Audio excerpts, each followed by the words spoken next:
Hey, Kenya, this is Musa Watabu, and on Teke Teke Nation Live, the #1 channel voicing the voiceless. This Teke Teke Nation Live, the #1 channel voicing the voiceless. And so, I'm just thinking, out of curiosity, that looking at the proceedings at the Supreme Court over the presidential petition, you would realize that, so the petitioners,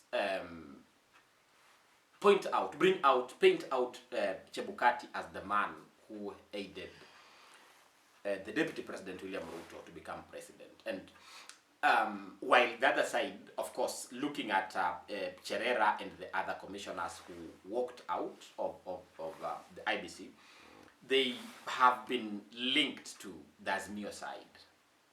So I'm just curious that in the event this election is nullified today,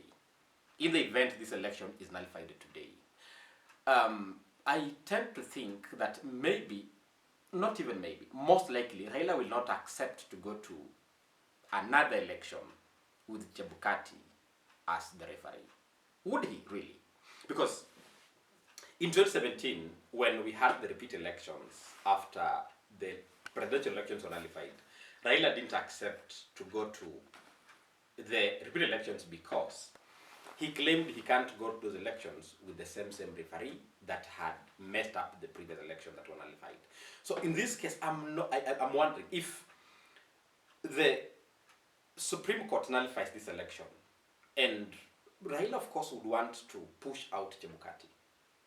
But as he does that, of course, the other side, the William Ruto side, will also want to push out Cherera and her team of the other 3 commissioners.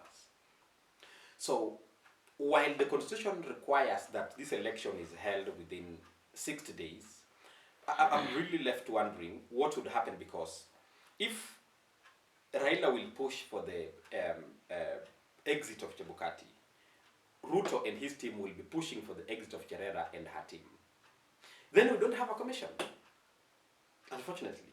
So I'm not so sure if we would be able to put together another commission quickly, prepare and make it ready for the elections, do the necessary requirements, procure for the ballot papers, put together a national team that will oversee this. I'm not so sure. So a couple of issues that are not really clear, and I think the writers of our constitution didn't anticipate such like things would really happen. So what do you think? What do you think? In the event that this election is nullified, just to get, what are your views? What do you think would happen? What's your prediction in the event this election is nullified today? And Raila refuses to go to the elections without, unless Chebukati exits IEBC. Remember, Raila refused to go to the repeat elections in 2017. How would the world, the Kenya as a country, view Raila Odinga if he refuses to go to repeat elections for a second time? If Raila accepts to go to the repeat elections but demands that Chebukati must quit IEBC, what would that cause? What would be the effect?